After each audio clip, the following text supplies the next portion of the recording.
ওয়ারিটা হইলো একটা দুর্গ। এই দুর্গটা কিভাবে এক সপ্তাহ খনন করে পাইবো বছরে? আমার মেয়েটা 2000 টাকা মাসে একটা চাকরি করে, আজ 12 মাস ধরে বেতন দেয় না। আচ্ছা আচ্ছা। বাংলা অঞ্চলে মানব সভ্যতার ইতিহাস বহু পুরনো। ওয়ারী বটেশ্বর এমনই একটি জায়গা। নরসিংদীর এই জায়গায় নাকি পাওয়া গিয়েছে বাংলার সবচেয়ে প্রাচীন মানব সভ্যতার ধ্বংসাবশেষ। এটি এমন একটি জায়গা যেখানে 2500 বছর আগের নগর সভ্যতা মাটি খুঁড়ে বের করা হচ্ছে। বাংলাদেশের প্রাচীন স্থাপনাগুলোর মধ্যে ময়নামতি কিংবা মহাস্থানগুলো যাওয়া হলেও এই ওয়ারী বটেশ্বরে কখনোই যাওয়া হয়নি। তো আজকে চলেন। আমরা শুনলাম যে এলাকায় এটা অবস্থিত মানে বটেশ্বর, সেখানে নাকি প্রচুর পরিমাণে লটকনের গাছ আছে। তো সেখান থেকে আমরা লটকনও খাবো। চলেন নরসিংদীর পথে রওনা দেই এবং দেখতে থাকি কি কি আছে।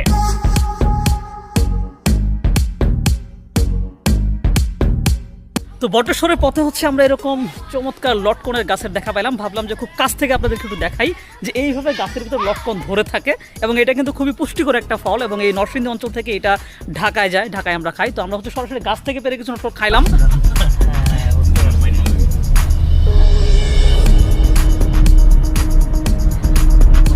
আমরা জানি যে বাংলা অঞ্চলে বহু প্রাচীনকাল থেকেই জনমানুষের বসবাস ছিল, মানুষজন থাকতো এবং অনেকেই মনে করেন যে এখানে বহু আগের থেকে সভ্য মানুষজনের বসবাস ছিল, তারা সভ্যতা গড়ে তুলেছিল, নগর গড়ে তুলেছিল।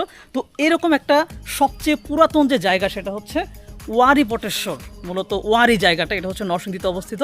তো আজকে আমরা হচ্ছে এই জায়গায় এসেছি এবং এসে দেখতে পাইলাম যেটা যে ভেতরটা এরকমভাবে বেশ কিছু জায়গায় খনন করা হয়েছে।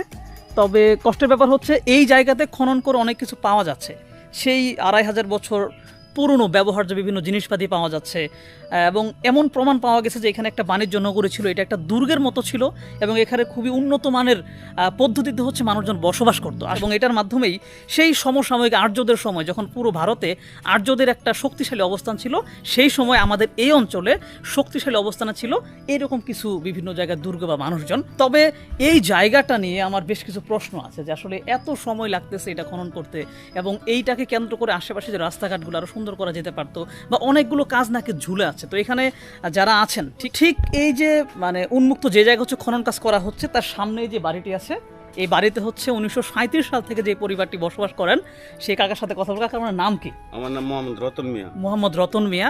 আপনারা তো 1900 কত সাল থেকে বললেন? এখানে 1937 সাল থেকে। তো এই জায়গাটা আগে কেমন ছিল?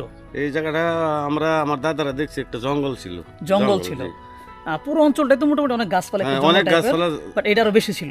খনন কাজ করে 2001 সালের থেকে। 2001 সাল থেকে বছরে একবার আইয়ে 10 দিন 7 দিন 8 দিন একটু খনন করে আবার জায়গা।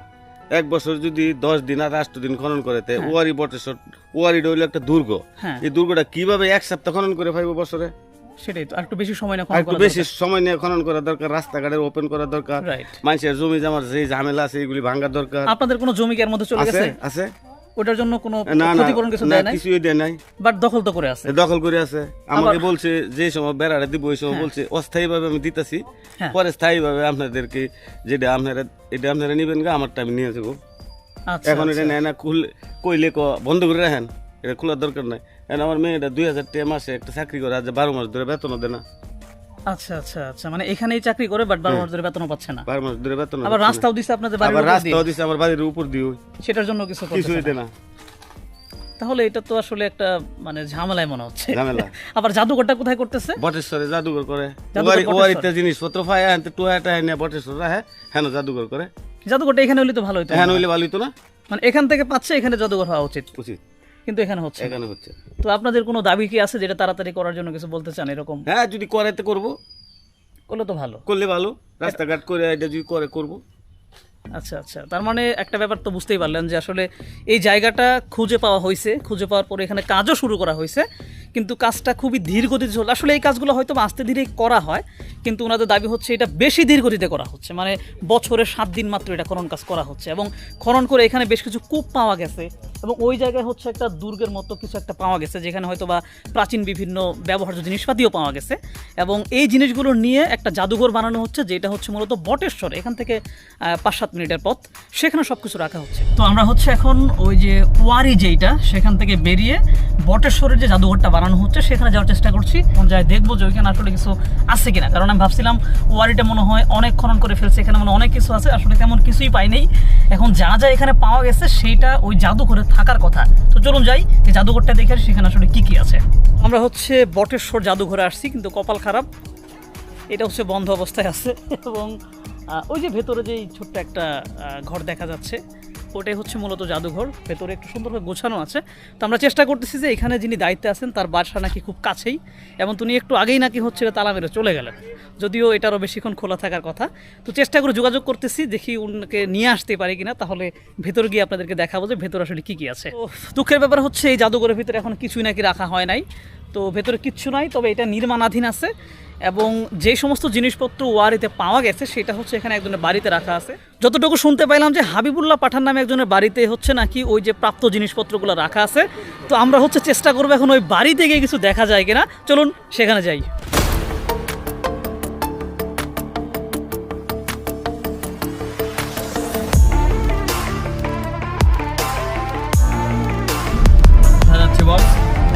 আমরা যাচ্ছি হচ্ছে হাবিবুল্লাহ পাঠানের বাড়িতে। বহুত কষ্টে চলে আসছি হাবিবুল্লাহ পাঠানের বাড়িতে। এই বাড়িটার রাস্তা মাত্র 2 কিলোমিটার বা 1 কিলোমিটার। মানুষজন উল্টাপাল্টা দেখানো, কেউ বলে সামনে, কেউ বলে পিছনে, কেউ বলে ডানে, কেউ বলে বামে।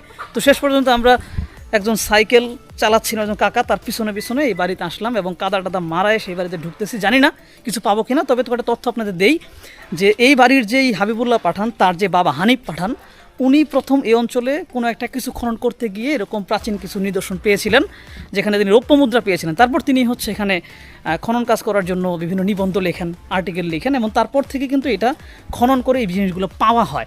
এবং তারপর জাহাঙ্গীরনগর বিশ্ববিদ্যালয়ের অধ্যাপক, প্রত্নতত্ত্ব বিভাগের অধ্যাপক, কী নাম যেন, শফি মুস্তাফিজুর রহমান, তার তত্ত্বাবধানে মূলত এই কাজটা শুরু করা হয়।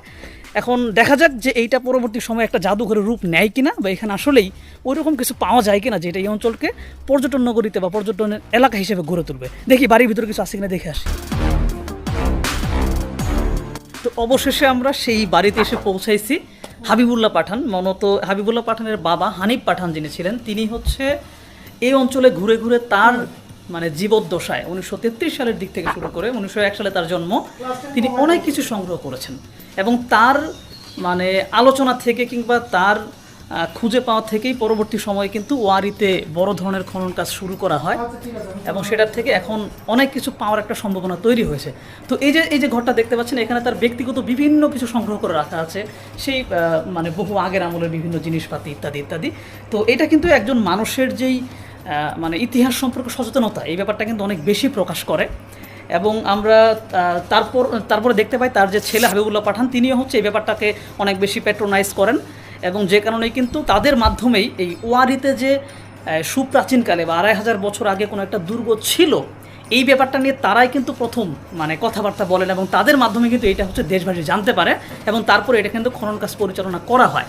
তো দেখা যাক পরবর্তী সময় এখানে কিছু পাওয়া যায় কিনা। তবে আমার কাছে খুবই ভালো লেগেছে যে একজন এরকম শৈল্পিক মানুষ যার বাড়িতে আমরা আসার সুযোগ পেয়েছি, এবং ওনারা হচ্ছে খুবই চমৎকার, আমাদের জন্য হচ্ছে সব কিছু খুলে দিলেন এবং কথাবার্তা বলে বিভিন্ন তথ্য দিলেন।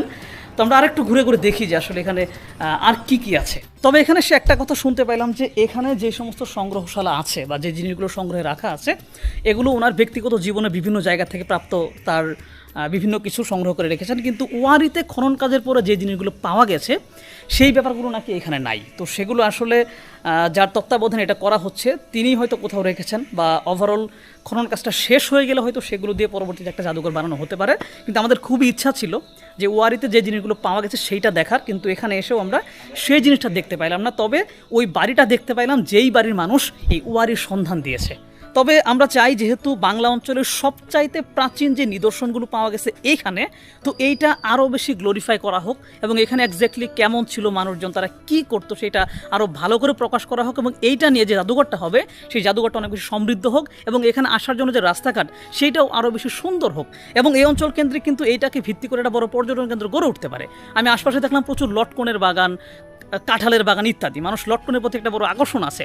সেই জায়গা থেকে সব কিছু মিলিয়ে এই জায়গাটা হয়ে উঠতে পারে আমাদের পর্যটনের জন্য একটা বিশেষ স্থান। তো আমরা সেই প্রত্যাশা রাখবো যে এটার কাজে যাতে একটু গতি আসে, এবং জানি না যে কখন কি হবে, তবে এইটা নিয়ে একটা ভালো কিছু প্রত্যাশা করছি। তো নরসিংদীবাসী, আপনারা এই ব্যাপারে কিছু জেনে থাকেন, আমাদের একটু জানান, কমেন্ট আমরা দেখি।